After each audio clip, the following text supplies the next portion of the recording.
hello everyone, Television is here, and today is not accident that we speak in English, because right now we're attending a special event made by AMFES, American Movie Festival in Moscow. And right now we will meet the... Oh, hi Mark. Oh, hey, how are you? Fine, Mark. I'm very busy right now. Yeah, that's fine, Mark. People are very strange these days. Yeah, people are very strange these bye. days. It's life, you know. Yeah. And today we met with American actor, model, poet, and screenwriter.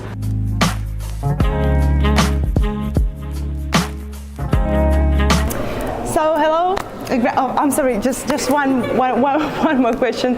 How do you prefer me to call you, just like Mr. Sestero or Greg? Greg. Yeah. Great. So, hello, Greg. Hey, Greg. It's really nice to see you. Very nice to see you. Coming to Russia with a new film. I'm very excited to be here. Yes, we're very excited to see you there.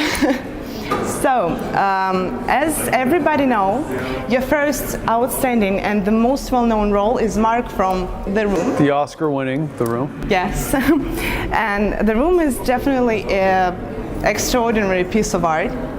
And here in Russia, in Russian cinematography, we also had a lot of pieces of art. Mm-hmm. So I will show you some short videos from our Russian movies, and you will react on them, and then I'll ask you some questions. Okay, great. Okay, nice? Yeah, so we can start.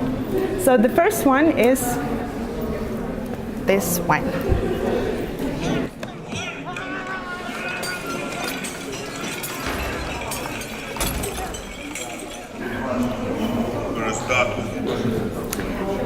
So, one of the most funniest thing about this video is that the English is original there. Okay.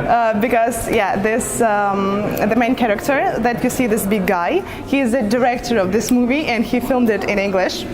And so, questions about this short part. How do you think, what was the main director's artistic device in this part? Actor fighting skill, his acting skills, or fascinating dialogues that you hear? I think it was his fighting skill. I think the guy seemed like a very physical. Yes. And I think the goal was like kind of an 80s Expendables type vibe to it, and I think it was definitely more of his physical presence. Yes, I think so, because he's really trying to do this. Have you ever dreamed about making maybe the best dialogue scene or something like that, or what you dream as a screenwriter? With Best Friends in particular, yeah. I thought it was interesting initially to not have too much dialogue. I think a lot of times if you watch movies, they explain so much what's going on, and I kind of like the idea of not saying much and letting the audience kind of settle in. Unless you have actors that fit a role and bring a lot to it, and their dialogue makes the film a better experience, then I think dialogue's great. But I kind of prefer less dialogue and letting the mood and ambiance set the tone for the audience. Yes, it's usually a very important thing. Yes. Okay, so the next one is gonna be this thing. Она отказала мне, сказала, что любит тебя. Думай, что любит тебя. Да она не может любить меня. Да я люблю тебя. So it was very impressive scene from Russian movie. And the question is, how do you think, what's happening here? Is it a best friend argue, confession of love, or reference to the dramatic end of Waiso's The Room?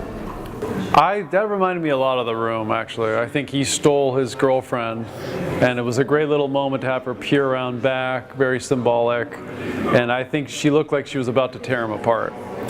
Yes, kind of. It was confession of love, because yeah, all these expression scenes are about love. There was no staircase though, so I don't know. Yes, maybe. But according to the plot of this sitcom, these guys are very close friends.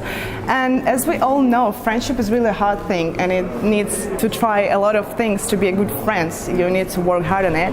Is that what your film is about, new film? And what does air in brackets mean?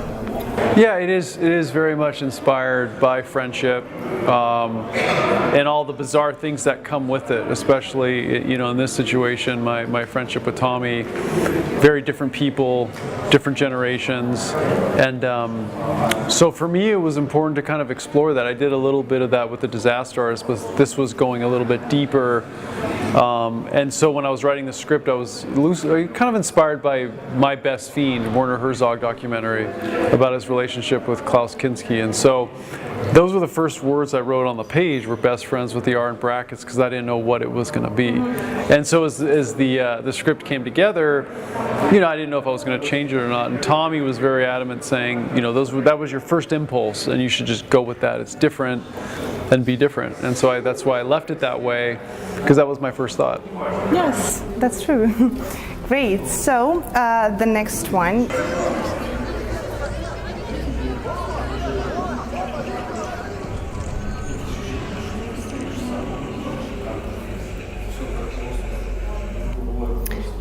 So first of all, did you understand what just happened? It felt like David Lynch filtered through the room, and that with like Harry Potter. Kind of. It's an interesting mixtape.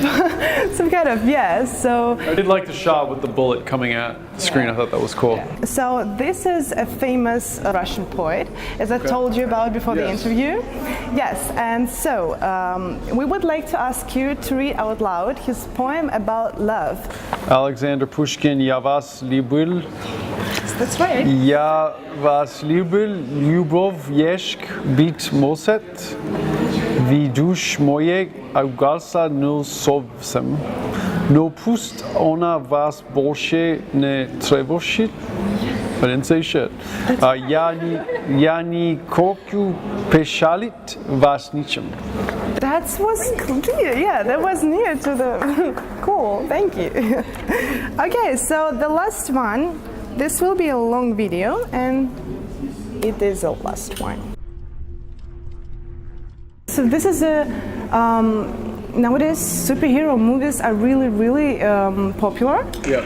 And so Russians decided to make superhero movies about Russian heroes. Shot here. Yes, it was shot in Moscow. You will see just like scenes. This is all Moscow streets and all this stuff. Yeah. So they did this. It's kind of like their Wolverine in a way. Yeah, some sort of. So, here were three characters. This girl who was invisible. Okay. This like animal man, and this one. So, if you could play in the scene, anyone in the scene, who would you play? Xenia, Arzus, or Ler? I would like to play Arzus. Arzus. Why? I think just it's a little bit more interesting. The shift, I think Ler is a little bit more like your common superhero, but Arzus has a little bit of a throwback to kind of the old school, like Jason and the Argonauts or something like a little bit more of a modern version of that. So I think that would be fun. Okay, and so just like last questions, talking about acting. Do you think that acting is the most important part of all your profession that you have, like screenwriter, model, actor, and so on? Which you consider the most important for you? What you love the most, maybe? I would say acting is one form of storytelling that I think is interesting, but making these new films, especially with Best Friends Volume 2, I enjoyed like being part of the journey. I enjoyed thinking of the story and then making it a reality and seeing other actors step into parts and really shine in a way that were very fun to be a part of. So I think acting, you tend to focus more on yourself. Yes, so just like the most important thing to do in life, just to tell stories to create, to people, to create to sit something. with a story, sit with characters, and then make that come to life, I think is way more rewarding than just being an actor. Yes, oh, that's interesting, yeah. Could you just like tell us a little bit about your movie that upcoming? It's basically a story about two misfits, you know, a troubled drifter and an eccentric mortician who meet by chance, and they come up with this underground scheme and make money doing it, and the problems that arise from that, and it kind of tests the bounds of what we believe in and what friendship's all about, and I think it's sort of, you know, it's an LA noir film, it's a neon western, and it's kind of 20 years of passion of films that I've loved, you know, filtered through two different films. It's going to be interesting. So you have some kind of your personal emotions in that, yeah? Because I've seen some scenes from the trailer, and they were really look like scenes from The Greatest Artist, which was wrote on your book, filmed by your book. Yeah. So it's a little bit just you take some parts from your life, and I think. I mean, honestly, when you sit down to try to write something, the more colorful your life is, the more you're going to be able to share and take people on a journey. If you haven't really lived, then you're kind of pulling strings that just trying to come up with people that aren't whole. So I think the more you've lived, the more people you've met, the more things you've seen, they'll really help you in telling a story, and that's all going to come from who you are and what you've experienced. And there was an episode from The Disaster Artist where Tommi Waiso was trying to play the same game for the 10 or 11, 12 times. Is it a real story? Is it really happening? Were you just trying to do the same take over and over? Yes. Yeah, I think there was something really interesting that happened on The Room several times. It's like Tommy as a performer is very unhinged, and so when he's making a film, he has to hit his mark, say his line at a certain point, and then move on. But for him, that's not like his specialty. So him having to come out of the shed, say his line, throw the ball, he was very disoriented. And it was just like take after take, it was just watching him kind of retrace his steps, a little bit like redoing railroad tracks. And so you're watching him kind of work backwards.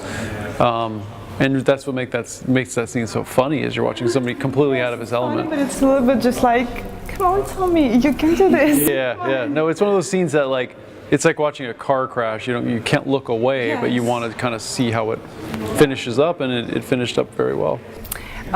What was the differences between working with Tommy then and now? It was really different. I think we both probably were a little bit more comfortable with who we are.